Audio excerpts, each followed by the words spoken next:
welcome back. Hello. Happy, what day is it? Tuesday. Oh my God, it's Taco Tuesday. Woo! If you're not doing a detox, please go to Taco Tuesday. For me, it's like religion. But because I'm doing this detox, tacos don't really fit into the food groups that I'm meant to be eating. So enjoy Taco Tuesday. I'm going to achieve goals. How funny is this? I bought it for a reason. I can't remember what it was, but now it's my gym shirt. So that works well. So I'm sorry I'm a couple of minutes late. I did get distracted with the emojis. I don't know if you've ever spent time actually going through all of the emojis, but there's so much random shit in iPhone emojis right now. And I was looking for a construction emoji. I wanted a little guy in a construction hat, but couldn't find one. There's an ambulance hat. There's no construction hat, I don't think. Anyways, I made do. So let's get to it. Week 2 of Badass School Mini Crash Course. So yesterday we did week 1, which was Who Are You? And hopefully you've taken that on board and you've actually had, 24 hours to reflect and think about who are you, and are you actually pursuing a business and a life, and are you representing exactly what you are and what is important to you and what your values say. Today we're going to go a little step further. So now that you've established who you are and what you want, we're actually going to look at what's holding you back. And this is really important. This is week 2 in my 6 Steps to Awesomeness Badass School for network marketers. Because there's so much shit that we hold on to that we don't particularly realize could influence the way other people perceive us, the way that we act, the way that we talk, the way that we represent ourselves. And a lot of the stuff that we hold on to is subconscious stuff. And I know that's not new. It's not like revolutionary information. And you're probably like, okay, clearly everyone has negative messages, like big whoop, not so exciting. I get it. I totally get it. But the reason that this is actually week 2 in the Badass School is because I actually give you activities and exercises to work through this. And the reason why is you cannot fight an opponent you cannot see. If there are negative messages or subconscious beliefs holding you back, the only way to deal with those is to actually become conscious of them. And it's not as easy as saying, well, I had a fucked childhood and because of that I'm like this. Like, it's not a blanket thing. It's actually, I believe, and when I did a few exercises that I've taken from Louise Hay's book, You Can Heal Your Life. That's actually a lot of the work that we do in this week is from that book. And it's about identifying specific things, specific negative messages. And negative messages are those things that somebody else has told you, things that have imprinted on you throughout time, from when you were a child, anything to what your bosses said to you, what your sister said to you, what your upline said to you, what your success line said to you, what your mum said to you, what friends said to you throughout your entire life, and things that we pick up and we plant in our brain, and we actually use those conversations that either we've had with ourselves or other people have had with us, and we project that forward. So, for example, I just had a conversation with one of my consultants. I'm actually teaching her how to follow up and how to prospect appropriately and how to actually have conversations with people that are meaningful. They are connection-based, but they're still professional. And we're doing a challenge at the moment where she's really focused for a week. She wants me on her back for a week, following up with her, pushing her, helping her overcome a few uncomfortable internal negative messages and challenges that we found last week when she was at my house. So throughout this week, my job has been to follow up with her every single day and to push her forward. How have you gone with this? Have you responded to that person? What was that person's response? Which exposure is that person up to? What was their objection? What did you say? And really push her to grow through these negative messages that she holds. And today we just found another one. And my question was this. I said, okay, where are you up to with these people? Where are you up to with their follow-up process? The people that you messaged 3 days ago, where are they up to? And she said, well, I haven't really followed up with them because I don't really want to be pushy and I don't want to be weird. I might just wait. I might invite them to this instead. And I was like, no. Well, actually, she picked up on it. She goes, or do you think I should do something else? I said, yes, I think you should follow up. She said, well, I don't want to be annoying. I said, but babe, you're not being annoying. You have gone from a normal human to a network marketing professional, and not just network marketing professional, but you've gone from a normal person who doesn't know how to connect, takes everything personally, doesn't know how to follow up, just kind of lets things happen, to a person who genuinely cares about the connection that you have with this person you've reached out to, and you're going to keep trying to follow up with them, not because you want to get something out of them, but because you genuinely want that relationship. And I said to her, look, I'm the same. I love it when people follow up with me and when people continue to follow up through text and ask me, like, have I got their messages? Because to me, it says that they care. So what about that perspective? Can you adopt that to feel more comfortable with following up? And she did, and she recognized that she had a negative message and a block there, thinking that if she followed up with someone, it would make her come across as annoying and needy and like she was trying to use them, instead of coming across as she is a beautiful, genuine soul who's just better at communication and connection than most people. And what happens with us in network marketing, when we start to become more aware, we do become a little bit different from others, and we can have a couple of these negative messages come through as we start to distance ourselves in personal development from other people. And a lot of the time it's that space that creates a doubt and fear inside of us. For example, I remember being a level below where I am now, and I'd sat there for a while in my business. I remember being at a conference, and the next level that I was meant to promote to was the level where I earned the company car and where I became, put on a bit of a pedestal. And I remember thinking, what the hell am I meant to do with this fancy car? Like, I'm 23. I don't deserve that. Like, what are people going to think of me? Like, who do I think I am, thinking that I'm going to be this like fancy high roller, blah, blah, blah. And I really had to stop myself. And I remember thinking, KATA, one day you will be on stage talking about worthiness and how every single person is worth this.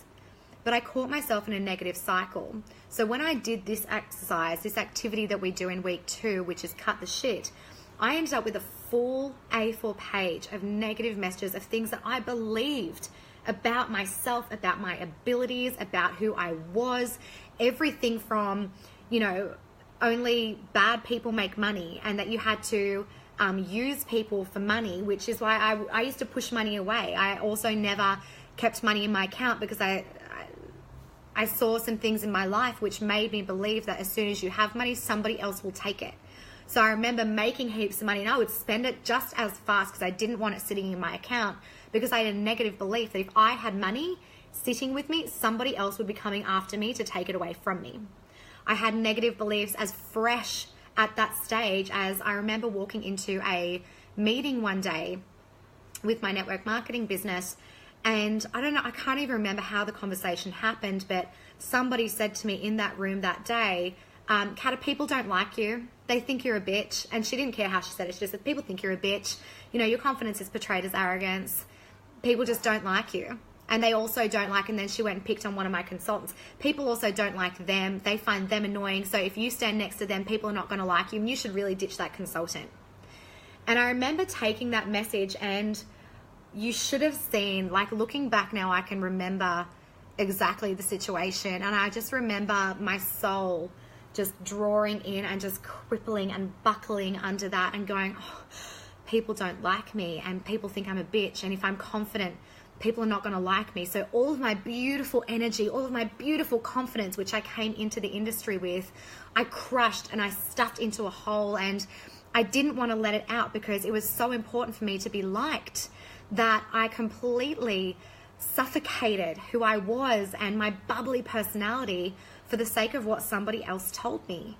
And I carried that for years and years. And it wasn't until I finally wrote these things down and I realized that what she said to me wasn't even about me. It was about her and her insecurities, about being around somebody as confident and bubbly as me, that I was able to then remove that and be myself again. And we did week 1 yesterday. Who are you? You cannot be yourself if you're trying to not be yourself, which a lot of us do because somebody has told us we're broken. Someone has told us we're broken. Someone has told us we're not good enough. I was told my entire childhood that, well, I wasn't really told, but I was compared to my older sister. And my older sister is a straight up genius. My father is a straight up genius. And I always felt that I would never be enough unless academically I got the grades that they did. I rose from when I was in high school, I was sitting at about the 80s. So my UAI was around about 80. And I just remember going through this very stressful time in my life. And the only way that I could find worthiness as if I was as good as my sister at school. And she got like a 98 point something. And I worked my ass off to get there. And I ended up graduating with like a 90.5, which is a huge jump, but it still wasn't perfect, was it? So these messages that we carry, they influence what we do, they influence how we work, they influence how we communicate, what we believe about ourselves. You might not approach somebody because you might have been told one time that, oh, your voice is so annoying, don't talk. People say that to me all the time, your voice is so annoying. So one of my biggest insecurities is my voice, which is hilarious because my job is coaching and I have to listen to my voice over again when I listen back to my recordings.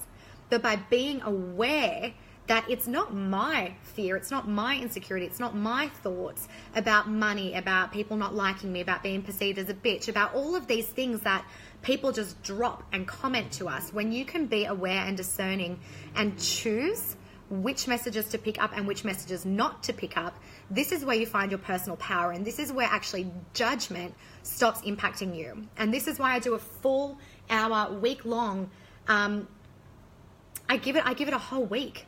This particular topic, cutting negative messages, cut the shit, remove it, because once you remove it, there is no more space for judgment. Judgment only creeps in through insecurity. And when you are no longer insecure, when you are secure in who you are, and you can select your thoughts, select the messages, choose what, benefits you and what doesn't, it is at that stage, I'm telling you right now, guys, that judgment will no longer hurt. And I go through a few different exercises and I go through a few examples of, what judgment is and how to actually deal with it, how to identify it in week 2. But I just wanted to talk about now, why it's even relevant to you, and to just get your awareness starting to tune into the fact that you may be carrying negative messages. Think about it.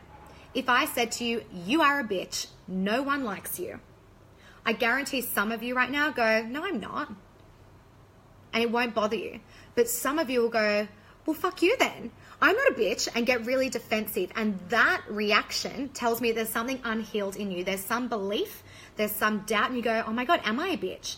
And usually those things happen either because you genuinely have been awful to people in the past. But again, that's past. You don't have to carry that into your future, right? You don't have to carry that to today. You can leave that as who you used to be. It doesn't have to be you now. Or you might get reactive over it because somebody else has told you you are a bitch and you believed it. And usually these negative messages come from somebody who we respect. That's the fucked thing about it. It's always a teacher, a parent, a best friend, a boyfriend, a husband, a sister, somebody we look up to, and we listen to them. We listen to them because we have good intentions to learn. And people don't realize how powerful their words are. And us, and you included. If you have children and you say to them, we can't afford that, please know that that is ingraining into their subconscious. Use different words. Say, that is amazing. I would love to go to Disneyland. Let's go to Disneyland. How can we get there? What can we do as a family to get there?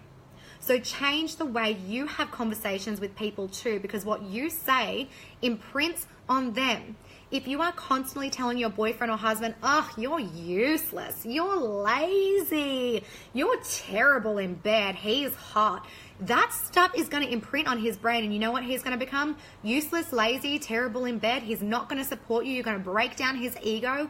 Be mindful of your words. So in week 2, cut the shit, removing negative messages. You are not only going to be delving into your own personal negative messages, your own personal weights that you've been carrying on your shoulder, and getting rid of them once and for all. But actually, in one of my clients, one of the most recent badass graduates said on her live video just before, because it was, it was a couple of weeks ago, but she said, when I wrote down my negative messages, had 53. In 1 week, she had managed to remove, I think, 30 of those. She goes, I still looked at the list. I still had about 23 of them. She goes, but 30 of them no longer affected me. Can you imagine the impact on her life right now, moving about her day-to-day business with 30 things that used to weigh her down, used to stop her, used to control her, no longer there? Imagine what it can do for you. And imagine when you remove negative messages from yourself, and when you start to be mindful of what you tell other people, the impact and the influence you can have on the people around you. Imagine turning around to your husband saying, you are amazing, you are strong, and you make me feel safe. Thank you for protecting me and taking care of me. And he might make you feel lousy at that stage, but by you saying that, you know, subconsciously we rise up to people's expectations. This is why if someone is saying to you, I believe in you, I believe in you, eventually you'll start to believe in yourself. That's why network marketing, we always say, if you don't have belief in yourself when you begin, that's okay. Borrow mine. You know, the most powerful coaching calls I've had for myself personally is when I felt like absolute shit and someone has turned around and said, KATA, I believe in you. I believe in you. And you know what? It happened today. I was on a coaching call with one of my consultants. I was working with her and we ended up talking about one of my fears and doubts and hesitations. And she turns around and says, KATA, you realize we have other options to coach with other people. And we know that there are different ways of running a network marketing business, but we choose you. We're still here because we know what you're telling us is right. We believe what you say. We are still following you. And I just went, oh, I needed to hear it too, because we carry messages that we hear from other people. So that is what week 2 is all about, removing the things that you're carrying. It makes you completely 100% resilient to judgment. It's incredible. When you understand how judgment works, it is amazing how it no longer affects you. And not only that, but then the impact that you have, yes, like speaking life, Ashley, speaking life to your team, speaking life to the people around you, and realizing how powerful and how long-lasting the words that we say really are to other people. I know so many people start this business model because they want to make a difference. They want to help people. They want to change the world. That's the most common thing I hear. I want to change the world. KATA, I want to change the world. This is how you change the world. It's helping other people believe in themselves. And even I went for a walk with one of my consultants today. God, today's been a great day for coaching. I went for a walk with one of my consultants and she said, KATA, God, imagine if every one of us just took care of ourselves. Imagine if we all really genuinely believed in ourselves and loved ourselves. Can you imagine how independent everyone would be and how much more we could do together? And I thought, God, you are so right. You are so right. And that is what this Badass School, that is what KATA the brand, that is what everything that I do and breathe and live is all about. Creating independence. I don't want you guys relying on me to tell me, you know, for me to tell you what to say or how to think. I want to teach you, so equip you with the tools, the skills, the things that you can pick out of your tool belt when you need it, and teach others to help them live without judgment, negative messages, fears, resistance, hesitation. And it's the most incredible week this week. It's the most transformational week. I know a lot of the girls go really quiet after this week because they go, wow, I didn't realize how much I was carrying around from childhood, from the things your parents said. So that, my beautiful friends, is what week 2 is all about. And I really hope that a lot of you are going to start with us in the next cohort of Badass School. So cohort opens up, intake opens up from the 1st of March through the 4th of March, and we kick off on the 5th. So if you have questions, please put it here below. Tomorrow I'm going to come back again the same time, and we're going to talk about what your hashtag image is, so social media. And I'll go into sort of what that covers in Badass School. But I hope you're enjoying this little mini series of, what did I call it? A mini crash course in Badass School. And I hope you take a little bit of something just from every live, and that you apply for Badass School, and you apply once intake is open, and you share these videos. I am putting them up on YouTube now as well, so it's a lot easier to share with people as well. But yeah, let me know if you need anything. And guys, I love you. I'll see you tomorrow. And I'm really excited for us to dig in and remove some of these negative messages. It has been one of the most profound moments, honestly. It really was one of the most profound exercises that I did for myself personally, and for everyone in Badass School. So love you. Mwah. I will see you guys tomorrow. Bye.